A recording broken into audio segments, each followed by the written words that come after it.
ক্ষেত্রে ইবাদতে ধৈর্য ধারণ করতে হবে। নামাজ বান্দা, কিছু কিছু মানুষ নামাজি নামাজ পড়ে, বলে কাকের মতো ঠোক দেয়। এক সিজদা দিল, দিয়ে পুরাপুরি সোজা হয়ে বসে একেবারে পুরা দেহ শরীর স্থির হবে, তারপরে অন্য সিজদায় যেতে হবে। কয়জন মানি? এক সিজদা দিলাম, দিয়ে ক্লোজ না করতে মাঝামাঝি অবস্থায় সে আবার ঠোক, ঠিক কিনা? এই হলো নামাজের হালাত। রুকুর থেকে দাঁড়ানোর কথা, সোজা হয়ে পুরা শরীর স্থির হবে, এরপরে সেজদায় যেতে হবে। রুকুর থেকে দাঁড়ানো কমপ্লিট না হতে কিছু উঁচা হয়ে আবার সেজদায়, ঠিক কিনা? ভাইরা আমার, এজন্য মনে রাখতে হবে, সংক্ষেপে বলতেছি বাবা, জুম্মার সময় বেশি টাইম নাই। ইবাদতে আমাদেরকে ধৈর্য ধারণ করতে হবে, তাড়াহুড়া করা যাবে না। গুনাহের কাজে ধৈর্য ধারণ করতে হবে বাবা। এমন চক্রান্ত এসে আপনার সামনে দাঁড়ায় গেছে, গুনাহ করাই লাগবে, মনটা চাইতেছে গুনাহ করি গুনাহ, এমন একটা পজিশন এসে গেছে, গুনাহ করতেই হবে। দিল টানতেছে, শয়তানে ফেলাচ্ছে, ধোকা দিচ্ছে যে গুনাহ কর। এই গুনাহের কাজে নিজেকে ধৈর্য ধারণ করতে হবে। সামনে আসলো হারামের টাকা, হারাম কাজ, হারাম অর্থ, দিল চাইতেছে আমি গুনাহের দিকে যাই, হাত বাড়ায়, অর্থ নিই। নিজেকে কন্ট্রোল করতে হবে না, আমি আল্লাহ পাকের কাছে বিনা হিসাবে জান্নাত পেতে চাই। এ বাবা মনে রাখবেন, হিসাব দিয়ে যদি জান্নাতে যেতে হয়, বড় খবর আছে। হিসাব দিয়ে জান্নাতে যাইতে গেলে বড় কঠিন। আল্লাহ পাক যদি বলি বসে আপনাকে, বলো সারা জীবন কোন কাজে ব্যয় করছো, কি জবাব দিবেন? কোথা থেকে সম্পদ উপার্জন করেছো এবং সেটা কোথায় ব্যয় করেছো, বলো, কি জবাব দিব? সম্পদ যেখান থেকে উপার্জন করেছি, তো এটা মানুষের সামনে কেন, পরিবারের কাছে, আমি একজন পরিবারের গার্জিয়ান, আমার বলার মুখ নাই। আমি যদি বলি আমার এই অর্থ হারাম, আমার এই টাকা হারাম উপায়ে উপার্জন করেছি, আমার ছোট্ট বাচ্চাটা বলবে আব্বু না খেয়ে থাকবো, কিন্তু জাহান্নামের আগুন পেটে ভরতে চায় না, ঠিক কিনা? বিবিও বলবে তোমার মতো স্বামী আমার লাগবে না, বিদায় দিয়ে দাও। কারণ কত বিধবা নারী আছে এলাকায়, স্বামী নাই, তাদের মতো আমার জীবনটা চালাইবো, কিন্তু জেনে শোনে তুমি স্বামী, তোমার হারাম উপার্জিত টাকা আমি খেতে চাই না। এমন নারী মা বোন আছে না এলাকায়? ও রামনগর আর শ্যামনগর, দুই এলাকা বর্ডার, কাশিমনগর, রামনগর আর কাশিমনগর এলাকার মা ও আম্মা জানেরা, আপনারা বড় ভাগ্যবান, ভাগ্যবতী নারী, যেহেতু মাইকের আওয়াজ আপনাদের কানেও যাইতেছে রে মা। কানটা খাড়া করে আলোচনাগুলো শোনেন মা, আপনার হৃদয় বড় ধন্য, আপনার কপাল বড় ধন্য। এখানে মাদ্রাসা হয়েছে, মসজিদ হয়েছে, জুম্মার নামাজের জন্য এসে দেখতেছি ছোট্ট ছোট্ট বাচ্চারা নামাজ পড়ার জন্য মসজিদে এসেছে। ওই মা বাবার কপাল কত ধন্য, যেই মা বাবার সন্তান মাদ্রাসায় ইলমে দ্বীন কোরআন শিক্ষার জন্য মাদ্রাসায় দেয়। ওই মা বাবার কপাল কত ধন্য, যেই মা বাবার সন্তান মা বাবার ইন্তেকালের পর জানাজার নামাজ পড়ানোর জন্য সামনে আগায় যায়। ওই মা বাবার কপাল কত ধন্য গো, আজ জুম্মার দিন মা সন্তানদের সাজায় দেয়, যা বাবা যা, আল্লাহর হুকুম জুম্মার নামাজ আদায় করার জন্য দ্রুত মসজিদে চলে যা। আপনাদের কথা না বললে নয় মা, ইতিমধ্যে আমি অবগত হয়েছি আপনাদের অনেক অবদান এই মসজিদে আল্লাহ তাআলার মেহেরবানি আছে, ঠিক নেই? মা বোনদের অবদান এলাকায় নাই, এই মসজিদে অবদান নাই। মা বোনদের, যদিও আমরা পুরুষরা, আমরা পরিবারের গার্জিয়ান, আমাদের একটা জিনিস হিসাব, একটা ব্যয় করতে গেলে অনেক চিন্তা ভাবনা করতে হয়, কিন্তু দেখবেন অনেক ক্ষেত্রে দিনের ব্যাপারে যদি মা বোনদেরকে শুধু বলা হয়, অনেক মা বোনেরা পর্যন্ত আমার জানা মতে আছে, গলার বালা কানের দুল খুলে দিনের কাজের জন্য ছেড়ে দিয়েছে, ঠিক কিনা কথা বলেন? আছে না নাই? এ আম্মা জান, আপনাদের জন্য অন্তর থেকে দোয়া করি গো মা।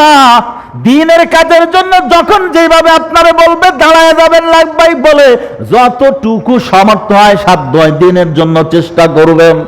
অনেক মা কত কষ্টে আছে, অনেক মা কত দুঃখে আছে, এরপরে দিনের কাজে কখনো বললে পিছপাও হয় না। আমি অবগত হয়েছি শেষ বিদায়ের পালকি এই মসজিদে দেওয়ার জন্য অনেক অবদান রেখেছেন এই কাশিমনগর আর রামনগর এই দুই এলাকার যৌথভাবে মা বোনদের উদ্যোগে অনেক অবদান। শেষ বিদায়ের পালকি খাটিয়া, বুঝতে পারছেন? জীবনের শেষ পালকিতে চড়ে আমরা কান্দে করে নিয়ে ওই কোথায় বাঁশবাগানের ঝাড়ে গহীন কোন বাগানে নিয়ে যে ফেলায় দিবে। আল্লাহ পাকের মেহেরবানি, এই সকল নেক কাজগুলা এই এলাকার মা বোনদেরকে যেন আল্লাহ পাক আরো দিনের বেশি বেশি আঞ্জাম দেওয়ার তৌফিক দেন, বলেন আমিন। বলতেছিলাম বাবা, তাহলে ধৈর্য কয় ক্ষেত্রে আমাদেরকে ধারণ করতে হবে? একটু উত্তর দিন, শুধু হাঁ করে শুনেন না। ধৈর্য 3 ক্ষেত্রে আমাদেরকে ধারণ করতে হবে। বিশেষ করে 1 নাম্বার ইবাদতে ধৈর্য ধারণ করা লাগবে, 2 নাম্বার গুনাহের কাছে ধৈর্য ধারণ করতে হবে। আমি আজকের মনে করতেছি এখানে কোনো মানুষ নাই, কেউ নাই। একটা যুবতী নারী রাস্তা দিয়ে হাঁটিয়া যাইতেছে, তার সর্বনাশ যদি করতে পারে আমার দিল ঠান্ডা হয়ে যাবে। একটাবার চিন্তা করো, নাউজুবিল্লাহ। গত জম্মায় এই বিষয়ে আলোচনা রেখেছিলাম, জিনাকার মজলিসে বসেছিল, এই জন্য আল্লাহ দোয়া কবুল করতেছিলেন না, মনে আছে? ভাইরা আমার সাবধান, মনে রাখবেন। আমি আল্লাহর নামে শপথ করে বলতে পারি ভাই, যদি অনেক যুবক ভাইরা কলেজের সামনে, স্কুলের সামনে, গার্লস স্কুলের সামনে যদি ধান্না দিয়ে পড়ে থাকেন, আর বলেন এমন ধান্দা কুচক্রান্ত যদি আপনার দিলের ভিতরে থাকে, আপনি যদি 13টা নাম্বারে 12 14 নাম্বারে যদি ফেলান, আল্লাহ আপনার কপালে জারে দিবি, ও থাকবে কমপক্ষে 15 নাম্বার। ঠিক নেই?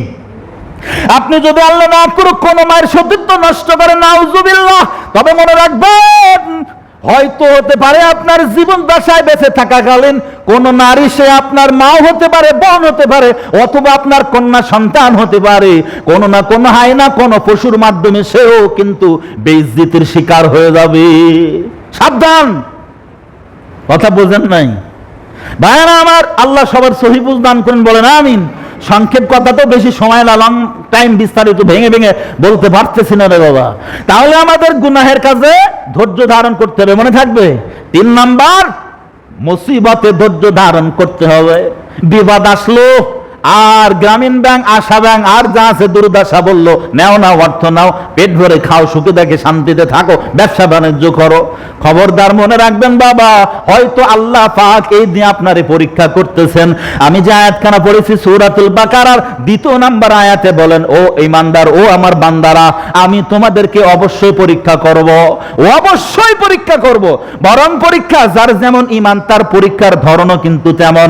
যার যদি নরমাল ঈমান থাকে তার নরমাল পরীক্ষা, কেউ যদি বলেন আমি খাঁটি ঈমানদার, ঈমান অনুযায়ী আল্লাহ পাক তেমন পরীক্ষা করবেন। এই বিষয়ে কোনো সন্দেহ আছে? আল্লাহ পাকের নবী তারে করাত দিয়ে কাটা হয়েছিল নি? নাম জানা থাকলে বলুন।